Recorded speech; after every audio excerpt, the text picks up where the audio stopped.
Hi mga B! Wait lang!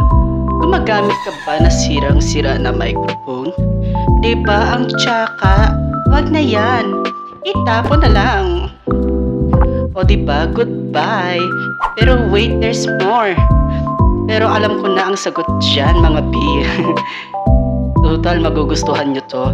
Pero, ipapaalala ko sa inyo ang Platinum DM7700 microphone, di ba? Ang syala mga B, di ba? Ang ganda. Tapos nakikita nyo ang dami niyang specs. So, di ba? Saan ka pa? Pero ang laman dito sa kahot na to, syempre, umpisahan na natin mga B. So, una, meron siyang mahiwagang kable. So, ang habang-haba niyan, 10 centimeters pa yan. Kahit sa labas ka pa kumakanta, okay na yan. Pero may dalawang pre-foam na kasama. Totally, hindi mabaho hininga yung microphone, di ba? At syempre, dito na tayo sa exciting part, ang gintong mikropono ng Platinum. O, di ba, ang syala.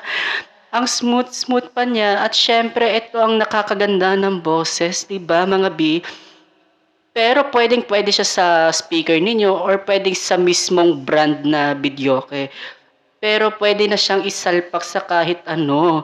'Di ba? Pwedeng-pwede na 'yan at syempre gaganda ang boses mo dito mga bis. So ano pang hinintay ninyo? Mag-check out na kayo sa TikTok Shop at syempre baka maubusan na kayo. At baka maiinggit ang mga kapitbahay ninyong tsaka, kaya mag-platinum ka na.